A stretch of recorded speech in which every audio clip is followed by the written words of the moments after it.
Medina. Ladies, would you kindly share the project with us? Yes, of course. Thank you, Robert. And like you mentioned, we've been working together on getting this mural project on the ground and working behind the scenes to make sure that logistics work out well and in our favor. So just to provide a background, I feel like a lot of our speakers today have really mentioned this idea that we need a way to get Congress to listen to us, that the people that will make the right decisions will include everyone who has already faced deportation.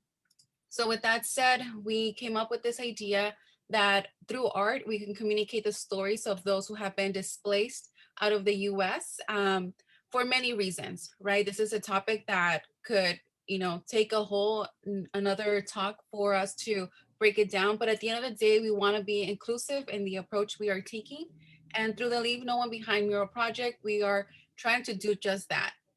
So as you can see in this image here, and as you were able to see during the mural unveiling with Javier, the image here depicts different people. It depicts deported veterans, childhood arrivals, dreamers, people who had permanent residency but were deported as well.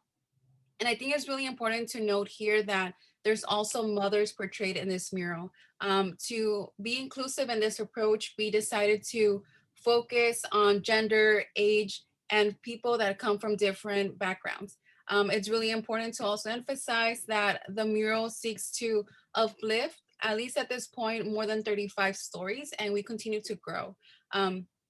At the moment, we have two of the murals ready, and we are working on the third one at this moment.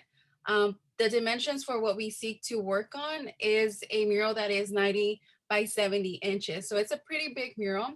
And I think this will allow visitors to also be able to get close to the mural and scan the QR codes that we'll be including.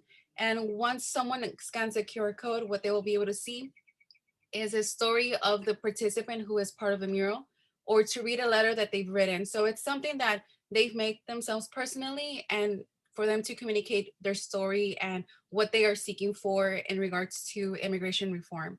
Um, and basically, our goal at the end of the day is to have a mural in all 50 states. That would be amazing. And if, folks on the ground would be able to help us make that happen, that would be, fantastic.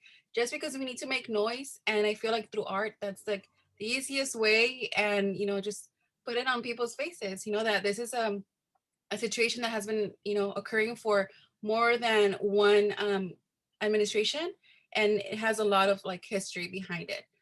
So just as a clear general outline, this is a very do-it-yourself method. The folks who want to be a part of this mural project don't have to have any artistic background. So all you have to do is work with maybe 3 people to get this mural up on a wall and get the permissions needed. So I'll let Jenny speak a little bit more about the locations and the veterans as well.